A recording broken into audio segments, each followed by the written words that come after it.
जय भीम।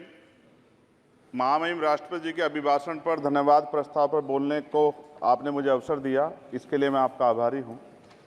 सभापति महोदय, सर्वप्रथम मैं बहुजन समाज में जन्मे सभी संतों, गुरुओं, महान पुरुषों को नमन करता हूं, जिनमें महात्मा ज्योतिबा फूले, डॉक्टर बाबा साहब अम्बेडकर और मान्यवर काशीराम साहब को मैं याद भी करता हूं आज के दिन पर। साथ साथ नगीना की महान जनता और भीम आर्मी और हमारी पार्टी आज़ाद समाज पार्टी काशीराम के साथियों का भी धन्यवाद करता हूं। इसके बाद अपने कुल गुरु जगत गुरु सदगुरु रविदास जी महाराज को भी मैं नमन करता हूं, जिन्होंने दुनिया को लगभग 600 साल पहले बेगमपुरा शहर के रूप में दुनिया का सबसे महान लोकतांत्रिक दर्शन दिया। अध्यक्ष महोदय, माननीय सभापति जी, 14 अगस्त 1947 को ये देश अंग्रेजों के अधीन था। 15 अगस्त 1947 को हम लोग आज़ाद हुए। 16 अगस्त 1947 को देश आज़ादी में था, लेकिन धन धरती राजपाट में बंटवारा नहीं हुआ। जो साधन संसाधन थे उनमें बंटवारा सही रूप से न होने के कारण एक बहुत बड़ी आबादी सुविधाओं से वंचित और सम्मान से वंचित रह गई। उनको सम्मान देने के लिए और अंतिम व्यक्ति तक सुविधाएं पहुंचे, इसके लिए लोकतंत्र की व्यवस्था हुई। लेकिन आज़ादी के 70 साल बाद भी हम कहाँ खड़े हैं, इस पर ये चिंता का विषय है। मैं मानता हूं कि सामाजिक न्याय तभी होगा माननीय सभापति जी, जब जातीय जनगणना पूरी होगी और जातीय जनगणना कराई जाएगी और साथ साथ संख्या के आधार पर आरक्षण जो है वंचित वर्गों का बढ़ाया जाएगा। उसके साथ साथ जब राष्ट्रपति जी अभिभाषण पर बात रख रही थी तो उन्होंने शहरी और ग्रामीण क्षेत्रों के विकास की बात कही और ये भी कहा कि दुनिया में सबसे उत्तम शहर हमारे यहाँ बने। लेकिन माननीय सभापति जी, 70% आबादी तो गांव में निवास करती है, तो गांव की आबादी के बारे में भी सोचना होगा कि उनका जीवन कैसे बदले। माननीय सभापति जी, उच्च शैक्षणिक संस्थानों में बहुजन समाज के जो छात्र हैं उनके साथ कास्ट एट्रोसिटी हो रही है, निरंतर उनकी हत्या हो रही है। साथ साथ जो सरकारी कर्मचारी हैं दफ्तरों में, उनके साथ भी जो SC ST OBC और मुस्लिम और अन्य धार्मिक अल्पसंख्यक, उनके साथ भी माननीय सभापति जी जातिगत और धार्मिक जो है शोषण किया जा रहा है। इसलिए मेरी मांग भी है कि पुरानी पेंशन को भी अध्यक्ष जी बहाल किया जाए। जो कर्मचारी देश की सेवा में लगे हैं उनका भी सम्मान होना चाहिए। साथ साथ सभापति जी, भाजपा ने चुनावी लाभ के लिए सबका साथ सबका विकास के नारे दिए जो खोखले हैं, क्योंकि 10 साल में दलित, पिछड़े, आदिवासी, मुस्लिम और अन्य धार्मिक अल्पसंख्यक जो अत्याचार हुए हैं वो किससे छिपे हुए नहीं हैं। ये गलत है, ये बंद होना चाहिए। सभापति महोदय जी, महामहिम राष्ट्रपति जी के अभिभाषण में निजी क्षेत्रों में SC ST OBC को रिजर्वेशन देने का कोई उल्लेख नहीं हुआ है, जो कि आज चर्चा का विषय, क्योंकि 98% प्राइवेट सेक्टर है, 2% सरकारी सेक्टर है, तो 98% प्राइवेट सेक्टर में भी हमारी हिस्सेदारी की बात होनी चाहिए। माननीय सभापति जी, आशा कार्यकर्ताओं, आंगनबाड़ी वर्करों, भोजन माताओं के वेतन वृद्धि पे भी कोई उल्लेख नहीं हुआ है, वो भी अभी नंगे, उन पर भी सोचना पड़ेगा।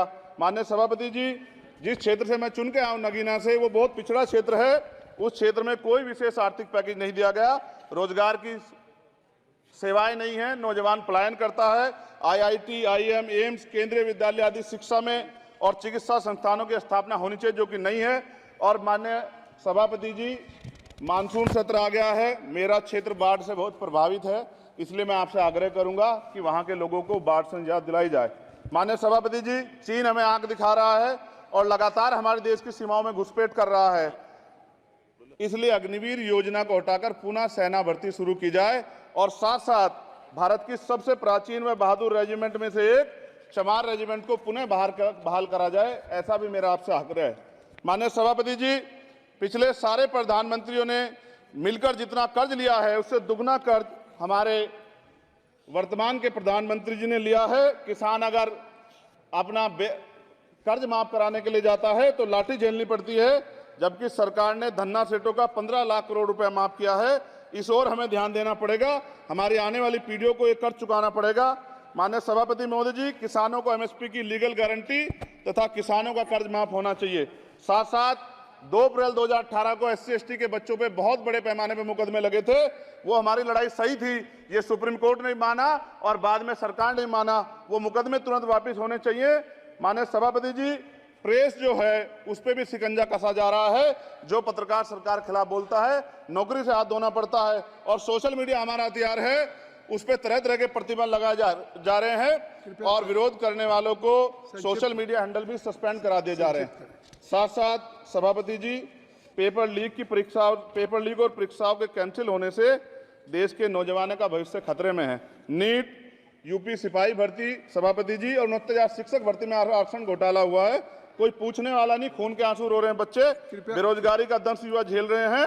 इसलिए मेरा आग्रह है कि युवाओं के लिए कृपया समाप्त करें चंद्रशेखर। माननीय सभापति जी, मैं पहली बार बोल रहा हूं, आप कहेंगे मैं बैठ जाऊंगा, मैं आपकी बात, मैं संवैधानिक मर्यादा का पालन करूंगा, मगर हम तो माननीय सभापति जी सुन ही रहे हैं। आप बोलिए, 1 मिनट। धन्यवाद। एक मिनट और बोलिए। अध्यक्ष सभापति जी, नारी सम्मान की बात करने वाली सरकार, हमने मणिपुर देखा सर, हमने पहलवान बेटियों का हर्ष देखा सर, और हमने सर हाथरस की बेटी का हर्ष देखा सर, और हाथरस के परिवार को जो वादा किया था सरकार ने वो भी पूरा नहीं किया।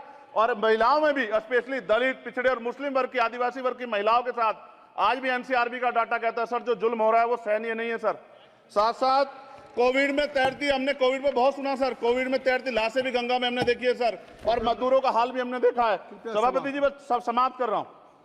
नोटबंदी पे छोटे मजले उद्योग की जो कमर टूटी वो भी हमने देखी है। सभापति जी, शैक्षणिक संस्थानों, विश्वविद्यालयों में, चिकित्सा संस्थानों में ओबीसी एसटी के योग्य अभ्यर्थी को एनएफएस करके जिस तरह निकाला जा रहा है, लेटरल एंट्री करके जिस तरह हमारे रास्ते बंद किए जा रहे, ये भी हम देख रहे हैं सभापति जी। साथ साथ मेरा ये कहना है सर, ये सबका इशू है कि प्राइवेट कर्मचारी सर और सरकारी भी कई जगह पे 8 से ज्यादा घंटों से काम करते हैं, और उनको जो सर उचित वेतन भी नहीं मिलता, तो न्यूनतम वेतन 20,000 रुपए तय हो और 24 घंटे की ड्यूटी। उदाहरण के तौर पे यूपी पुलिस सर बहुत पूरा काम करते हैं वो लोग, वो राज्य के विषय हैं। आप सर मैं आपके राज्य सरकार के लिए भी आपके संज्ञान में डाल रहा हूँ विषय सर, पुलिस सब जगह है सर, लेकिन सवाल ये है सर, बहुत पसीना बातें हैं, 8 घंटे की ड्यूटी और वेतन विसंगति, बॉर्डर स्कीम से उनको जो बाहर किया जाए। माननीय सभापति जी, 1 मिनट चाहिए सभापति जी। राष्ट्रपति जी ने धर्म के बारे में बात की थी, राम मंदिर से पहले हमारे गुरुघर तुगलकाबाद का फैसला आया था राष्ट्रपति जी, वो सभापति जी अभी तक दिल्ली में स्थित सदगुरु रविदास जी महाराज का गुरुघर नहीं बना। साथ साथ सभापति जी, अपनी बात को खत्म करते हुए मैं आपसे कहना चाहता हूं कि जितना देश दूसरों का है सर, इतना हमारा भी है। हम मरने के लिए पैदा नहीं हुए, जो चाहता है हमारी हत्या कर देता है। मूछे रखने पे, घोड़ी पे बैठने पे, मटकी छूने पे हमारी हत्या हो रही है। क्या बदला है सर 70 साल बाद भी? दलित, पिछड़े, मुसलमानों पे हिंसा नहीं रुक रही है सर। मेरा आपसे संरक्षण के साथ ये आग्रह है कि इन घटनाओं को रोका जाए, और देश किसी की बपोती नहीं है, देश संविधान से चलता है सर, और संविधान से चलेगा, संविधान छेड़खानी बर्दाश्त नहीं की जाएगी सर। धन्यवाद।